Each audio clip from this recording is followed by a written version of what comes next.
স্বামীর মতো স্বামী হলে একটা স্ত্রীর নিজের পায়ে দাঁড়ানোর চিন্তা করার কোনো ঠেকা পড়তো না। খেয়াল করে দেখেন, আজকাল সমাজে অনেক নারী যারা নিজেদেরকে গড়ে তুলছে, নিজেদের একটা ক্যারিয়ার গড়ে তুলছে, যার যার মতো করে স্বপ্ন নিয়ে বাঁচছে, কিন্তু একটাবার খোঁজ নিয়ে দেখেন তো তাদের সবার জীবনের গল্পই শুধুমাত্র স্বপ্ন পূরণ এখান থেকেই শুরু হয়েছে। স্বপ্ন পূরণের আনন্দ, সবার জীবনের লক্ষ্য, সবার জীবনের শুরুটা কি একই জায়গা থেকে হয়েছে? একটু খোঁজ নিয়ে দেখেন তো। না ভাই, অনেকের জীবনের গল্প শুরু হয় বেঁচে থাকার লড়াই থেকে।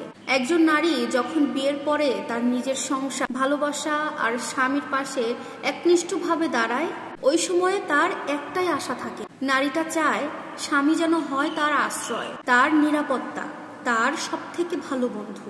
কিন্তু নারীটা যখন বুঝতে পারে দিন শেষে স্বামী তাকে অবহেলা করছে, যখন স্বামীটা দায়িত্বের পরিবর্তে অবহেলা করা শুরু করে দেয়, স্বামী তার স্ত্রীর অনুভূতিগুলো বোঝার চেষ্টা করে না, স্ত্রীর সারাদিনের পরিশ্রমকে, সমস্ত কিছুকে স্বামী অবমূল্যায়ন করতে থাকে, ঠিক ওই সময়েই একটা নারীকে বাধ্য হয়ে নিজের পায়ে দাঁড়ানোর কথা চিন্তা ভাবনা করতে হয়।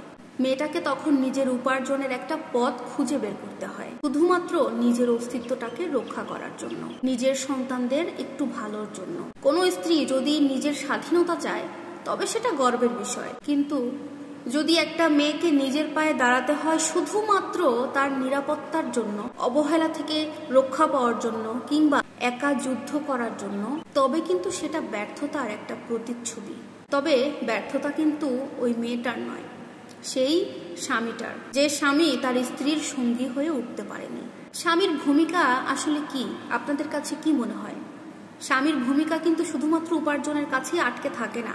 একটা স্বামীর সর্বপ্রথম এবং আসল ভূমিকা হচ্ছে তার স্ত্রীকে মানসিকভাবে সাহস দেওয়া, তার ভালোবাসার জায়গা হয়ে ওঠা, তার সম্মান এবং তার ইচ্ছাকে গুরুত্ব দেওয়া। যদি একজন নারী সংসার করে, সন্তান পালন করে, হাজারো দায়িত্ব নেয় সংসারের, তাহলে সেই নারীকেই কেন আবার নিজের অস্তিত্বটাকে টিকিয়ে রাখার জন্য যুদ্ধক্ষেত্রে নামতে হবে?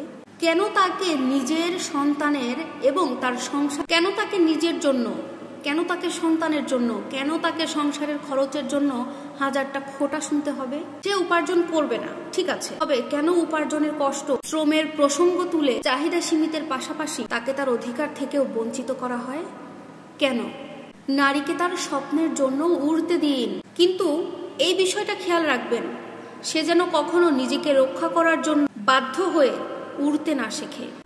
স্বামী যদি যথার্থ সঙ্গী হন, তাহলে স্ত্রী কখনোই একা যুদ্ধ করতে বাধ্য হতো না। আশা করব ভিডিওটি সবার কাছে ভালো লাগবে। ভালো লাগলে লাইক, কমেন্ট, শেয়ার করবেন। আল্লাহ হাফেজ।